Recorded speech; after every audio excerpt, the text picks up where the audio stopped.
এই যে গাড়ির মধ্যে বসে রয়েছি।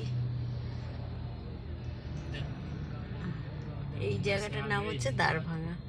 मधुबनी 17 KM। কোথায় যাব চলো। দেখো আমরা এখন মধুবনীতে পৌঁছে গেছি। একটা মন্দিরে আমি বসেছি, ছেলে একটু কিছু কিনতে গেছে। সংকটমোচনের মন্দির, বসে আছি গাড়ির মধ্যে। অনেকক্ষণ ধরে বসে আছি না, আমি একটু মন্দিরে বসে আবার তুমি আসলে ঢুকে যাবো। সংকটমোচন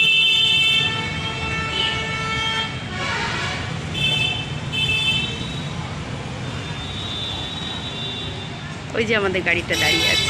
আমাদেরকে একটা গাছ দেখাচ্ছি, এটা কি বলো তো? আমলকি, আমলা। एक मकान बनाए पड़ते हैं, ठीक है ना, क्लाइंट का वो बनाए और एक दिन भी नहीं रहे, मुंबई चले गए। वो मम्मी को लीज में दिए हुए पूरे G+2 मकान है, तो उसी ग्राउंड फ्लोर का ऑफिस किए हुए, फर्स्ट फ्लोर में हम रहते, सेकंड फ्लोर में मम्मी पापा रहते हैं। अच्छा हाँ।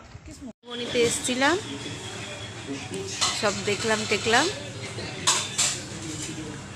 এখন আমরা খেতে বসেছি, একটা হোটেলে ঢুকেছি। আমার ছেলের কাজ ছিল কোম্পানির। খেতে বসেছি রুটি, মাটন কষা,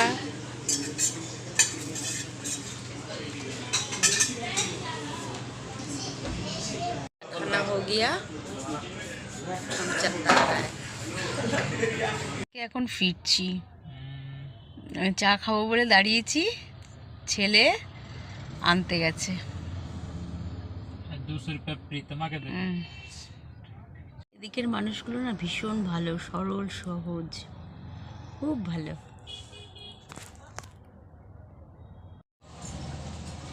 এই দেখো মাটির ঘরে চা খাচ্ছি।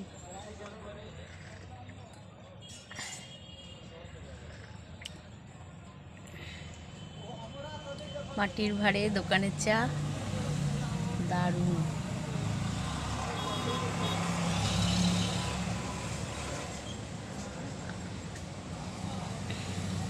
খুব সুন্দর।